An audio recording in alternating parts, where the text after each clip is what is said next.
There is a fortress in the south of France, built not for glory, but for forgetting. Malverdun, a lonely slab of stone carved into the mountain's side, hidden among mist and bramble. Birds do not fly near it. Monks no longer chant in its crumbling chapel. Time itself seems afraid to touch it. But beneath its foundations, past corridors that smell of rust and rain, lies a cell no larger than a coffin, just enough for a soul to wait. It was here, in the autumn of 1682, that she arrived. No name, no trial, no footsteps echoing down the hall, just the hush of four-armed men and a fifth figure swaying between them. Small, delicate, wrapped in layers of rough wool, with chains not meant for someone so light. Her wrists bled, her breath fogged beneath the iron grill of her mask. Yes, her mask. Not a veil, not a blindfold, but a full, forged iron mask bolted at the sides, sharp around the lips, and polished only where the eyes once glistened through the slits. She spoke not a word. She did not scream. She only turned once toward the candlelight of the corridor and then sat down in her darkness. She would stay there for 38 years. In official records, she did not exist. In the prison ledger, her cell was left unnamed. Her food was brought at night by men who never spoke. They were warned, do not look into her eyes for too long. Do not ask questions. Do not pray aloud in her presence. One of them, a younger guard named Remy, once dared to peek. Only once. And what he saw behind those slits, he said, was not a woman's gaze, but the silence of someone who had seen angels fall. After that, Remy never returned to her cell. A month later, he drowned himself in the river Dor.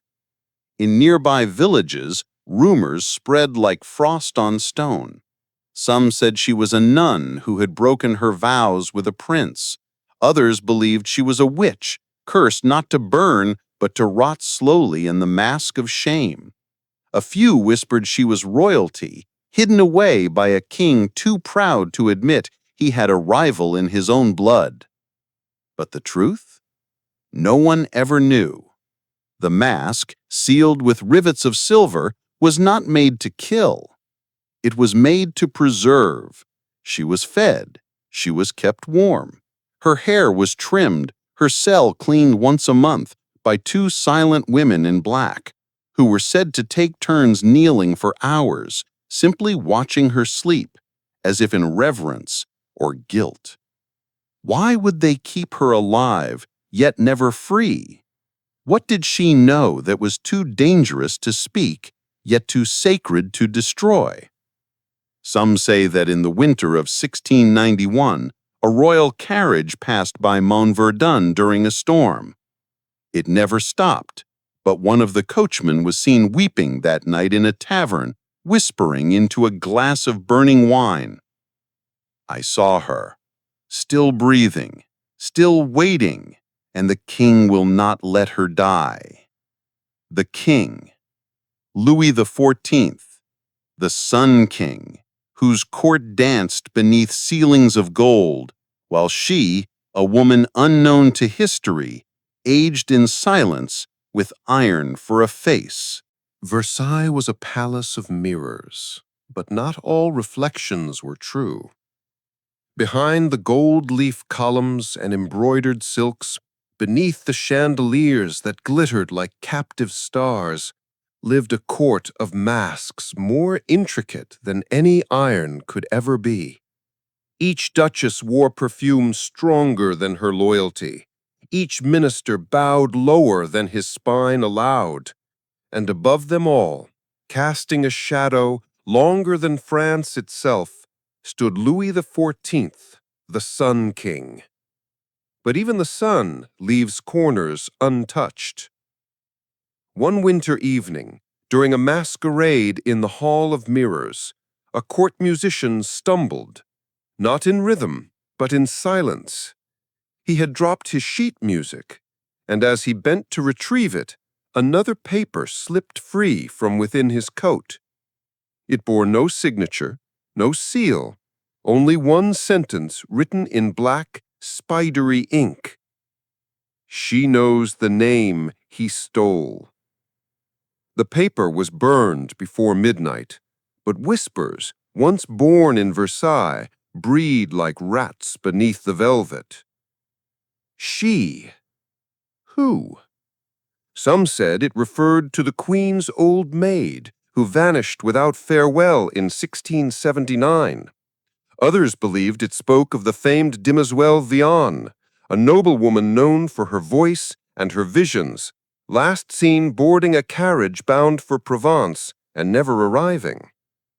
But in the king's inner circle, among those who knew that secrets do not die, only change shape, there was another name, not spoken, not written, not even thought in full. She was referred to only as La Voilée, the Veiled One. A rumor took root that La Voilée was not a criminal, but the king's own half-sister, born of a maid, loved in youth, and then locked away in fear. For you see, Louis XIV's mother, Queen Anne, had once fallen gravely ill. During her months of weakness, the king's father, Louis XIII, was known to have spent quiet nights in the company of a young Andalusian nurse. Her name was never entered in court records, her face never painted, but her presence, brief and burning, was known. And 1 year later, a girl was born. No title, no christening, raised in secret by nuns in a far convent in Toulouse. They say the child sang in 6 languages by the age of 12, that she could mimic a noblewoman's mannerisms to perfection, and that her beauty was the kind that made grown men forget their wives. But most dangerously, she looked like the king. Too much. As Louis XIV rose to absolute power, consolidating his empire under the symbol of the sun, he learned that in the South there lived a woman who might possess a stronger claim to the throne than even his own son. And worse, she had letters. Correspondence between his father and the nurse, sealed, hidden, but real. What could he do? To kill her would be unjustifiable. To exile her would risk discovery. But to erase her, to silence her without taking her voice, that, perhaps, was divine punishment wrapped in human cruelty. Thus, the mask. It was forged not by a jailer, but a royal metalsmith, the same artisan who had once crafted ceremonial swords for the Dauphin, now built a cage for a woman's face. Its hinges locked not with a key, but a symbol, one known only to the king and his bloodline. She was taken not by soldiers, but by 4 knights of the Order of St. Michael, sworn to secrecy by oath and blade. One went mad, another took his own life 10 years later. The other 2 were given lands and titles and never spoke of her again. But Versailles is a place where even dust listens. A chambermaid once claimed she saw the queen weeping over a locket, inside which was a face she did not recognize. A Spanish ambassador noted in his private letters that the king's mood soured each year on the feast of Saint Rosalia, a name that never belonged to any member of the royal court, except one. There were no paintings of her, no letters written in her hand, no diary, no child, no grave. But in 1702, a royal chef recorded an odd request in his journal. His Majesty demands duck confit with pomegranate sauce, as she used to love. He did not say her name. Inside the stone womb of Montfordun, Time no longer moved forward. It circled, folded in on itself, like a ribbon burned at both ends. And in the center of that circle sat a woman whose face had not seen sunlight in decades. They say she never spoke. But silence, when worn long enough, begins to speak in other ways. She wrote on the walls, not with ink, for they gave her none, but with her fingernails, sharpened against the cell's corners like tiny blades. Her words were not in French nor Latin, but some broken tongue known only to herself and whatever ghosts shared her chamber. By the 13th year, her hands had begun to tremble, not with age, but with the rhythm of waiting. Each morning she walked exactly 37 steps from the edge of her straw bed to the far wall and back, no more, no less. She had once miscounted, only once, and fell into a fit of weeping that lasted 3 days. After that, she never miscounted again. And once a year, on the day when snow first kissed the iron bars of her tiny window, the guards delivered a gift. A mirror. Polished steel, no bigger than a coin, left in silence, removed before dusk. They said it was the king's command, perhaps to torment her, perhaps to remind her of the price of memory. She would sit with it for hours, staring, not at her reflection, for she had none, but at the outline of what was no longer there, a jaw now hidden, lips once red and alive, eyes that flickered beneath the slits. She did not cry. There were no tears left. But sometimes her fingers reached up, not to remove the mask, for she knew that was futile, but to feel its weight, its chill, as if confirming that she still existed beneath it. In one corner of the cell stood a small wooden box, worm-eaten and unlatched. Inside it were the only items she had ever kept: a piece of blue ribbon, a dried sprig of rosemary, and a letter, creased and faded, never opened. It was addressed to the one I cannot protect.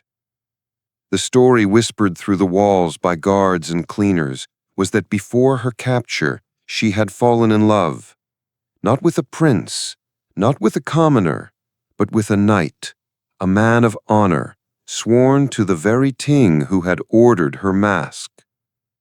His name was Etienne de Roquefort, a man born to serve but condemned to love someone forbidden. In the days before her disappearance, Etienne was seen leaving court in full armor, his face pale, his voice shaking. He was never seen again. Some said he was imprisoned in the Bastille. Others believed he had fled to Rome, changed his name, and became a priest. But there were those, few but certain, who swore that he had chosen silence the same way she had. Because you see, she knew the truth, not only about herself, but about the king, about a brother who feared scandal more than blood, who loved legacy more than family. She could have exposed him. She could have spoken. But if she had, Etienne would have died. So she stayed silent, because love, in its cruelest form, is a kind of cage. And the mask? It was not her prison. It was her promise. Over the years, the lines on her hands deepened, her back curved, her skin, once soft as porcelain, grew coarse like the stone around her. But her eyes never changed. They remained sharp, knowing, eternal, the kind of eyes that could still see beauty, even through slits of metal and time. The guards began to fear her less as a prisoner and more as a relic, something ancient, sacred, and unbroken. One of them, an older man named Claude, once left her a flower in the box, a simple violet. She returned it the next morning, crushed flat between 2 scraps of linen. Not out of cruelty, but out of clarity. She needed no comfort, no pity, only memory. Because even as her face disappeared from the world, she remembered every detail: the scent of Versailles at dawn, the weight of a lover's hand, the taste of pomegranate wine, and the last words she whispered to Etienne before they took her away. "Don't speak. If we're both silent, we can never tell who lied first." In 1712, the woman in the iron mask died, or so they claimed. The priest who came to deliver her last rites spoke of a calm unlike any he had witnessed before. No struggling breath, no desperate plea for salvation. Only a whisper, so faint he would not repeat it. He simply wrote in his journal, "She died with her hands folded and her eyes wide open." But it was the mask that wept. The guards who had once feared her now stood in quiet reverence, as if a saint had passed, or a secret too heavy for the world to carry. She was buried without a name, beneath a twisted yew tree behind the monastery chapel. The grave was unmarked. The records were sealed. The room she once occupied was bricked shut the very next day. But the mask? No one ever found it. Not in the coffin, not in the room, not among the archives that were later burned in the fires of 1793, when revolution tore through France like a scythe through wheat. Some said it had been taken by a servant, a man with a limp who vanished after the burial. Others believed it had been melted down, turned into coins or ornaments for a noble's sword. But the oldest rumor, the one that still lingers like damp in the stone walls of Montfordon, speaks of a mirror, not a mask, but a mirror. A looking glass so finely made that it held not one reflection, but two. And if you stared long enough, you would see her. Not her face, for that was never truly known, but her story. A woman silenced not by iron, but by loyalty. Hidden not for her crimes, but for her truth. A truth that could crack the delicate porcelain of royal legacy. Centuries passed. Monarchies fell. Names changed. But once in a while, on cold mornings in the Loire Valley, someone would report hearing footsteps behind the chapel. The slow, measured rhythm of 37 steps. Back and forth. Back and forth. Some say it's the wind. Others say the stone remembers. And in the archives of the National Library in Paris, a certain document remains restricted to this day. File 839F, under the heading Pardon disparu, fin de 15th siècle, sealed by royal order, openable only by decree of the president. No one has ever opened it, but inside, so the archivists claim, is a single letter, unopened, still bearing the faded wax seal of Louis XIV, addressed simply to her. And so the chapter ends not with closure, but with a door half closed, a name never spoken, a woman never seen, a mirror never broken. But every generation has its watchers, those who look between the lines, who hear stories in the silence. They ask, who was she? Was she the sister of a king? A lover of a traitor? A witness to a crime so dark it threatened the very sun that Louis claimed as his symbol? Or was she none of those things? Was she all of them? There are those who believe that her face is known, that her portrait hides in plain sight among the hundreds lining the halls of Versailles, mislabeled, forgotten, or perhaps hung deliberately out of reach, just above eye level. A face in profile, eyes that seem to look away, lips painted shut, and sometimes, just sometimes, A crack in the varnish reveals not flesh beneath, but iron. As if the painter knew. As if he too could not forget. Because you see, stories like hers are not truly buried. They wait. In footnotes, in cellar walls, in dreams whispered between lovers who fear being torn apart. She is the silence between verses, the shadow behind the mirror, the cost of keeping power wrapped in velvet and gold. And so, as we end this tale, we ask not, is it true? But rather, what does it mean if it is?